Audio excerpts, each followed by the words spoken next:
ಬಂಧುಗಳೇ ನಮಸ್ಕಾರ. ನಾನು ನಿಮ್ಮ ತ್ರಿಪುರ ಅಂತಕ. ಭಗವದ್ಗೀತೆಯಲ್ಲಿ ಶ್ರೀಕೃಷ್ಣ ಪರಮಾತ್ಮ ಒಂದು ಮಾತನ್ನ ಹೇಳ್ತಾನೆ, ಸ್ವಧರ್ಮೇ ನಿಧನಂ ಶ್ರೇಯ ಪರಧರ್ಮೋ ಭಯ ಅಂತ ಹೇಳಿ.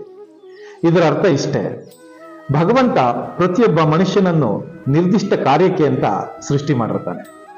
ಆ ಕೆಲಸವನ್ನ ಅರಿತು ಜೀವನ ಧರ್ಮವನ್ನ ಪಾಲಿಸಿ ನಿಧನ ಹೊಂದೋದು ಶ್ರೇಯಸ್ಸು. ಅದನ್ನ ಬಿಟ್ಟು ಬೇರೆಯವರ ಬದುಕನ್ನ ಅನುಕರಣೆ ಮಾಡೋದು ಸದಾ ಭಯವನ್ನ ಉಂಟು ಮಾಡ್ತಾ ಇರುತ್ತೆ ಅಂತ ಹೇಳಿ. ನಿಜ ಅಲ್ವಾ? ಭಗವಂತ ಪ್ರತಿಯೊಬ್ಬ ಮನುಷ್ಯನನ್ನ ವಿಭಿನ್ನವಾಗಿ, ವಿಶಿಷ್ಟವಾಗಿ, ಅಪೂರ್ವವಾಗಿ ಸೃಷ್ಟಿ ಮಾಡಿದ್ದಾನೆ.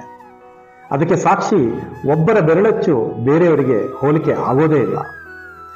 ಒಬ್ಬರ ಬೆರಳಚ್ಚೆ ಬೇರೆಯವರಿಗೆ ಹೋಲಿಕೆ ಆಗಲ್ಲ ಅಂದಾಗ ಒಬ್ಬರ ಬದುಕು ಬೇರೆಯವರಿಗೆ ಯಾಕೆ ಹೋಲಿಕೆ ಆಗ್ಬೇಕಲ್ವಾ? ಪ್ರತಿಯೊಬ್ಬರ ಬದುಕು ವಿಭಿನ್ನ, ವಿಶಿಷ್ಟ. ಅನೇಕರಿಗೆ ಸದಾ ಬೇರೆಯವರನ್ನ ಮೆಚ್ಚಿಸುವ ಹುಚ್ಚು ಇರುತ್ತೆ. ನಿಜಕ್ಕೂ ಇದು ಅಪಾಯ. ನಾವು ಬೇರೆಯವರನ್ನ ಮೆಚ್ಚಲಿಕ್ಕೆ ನಾಟಕ ಮಾಡ್ತಾ ಇಲ್ಲ, ಸಿನಿಮಾ ಮಾಡ್ತಾ ಇಲ್ಲ. ಇದು ಬದುಕು.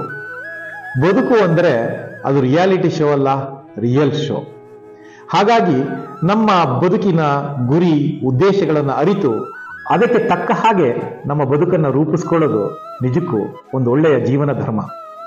ನಮ್ಮ ಜೀವನ ಧರ್ಮವನ್ನ ಅರಿಯೋಣ, ಅದರಂತೆ ನಡೆಯೋಣ. ಮತ್ತೆ ಭೇಟಿಯಾಗೋಣ. ಧನ್ಯವಾದ.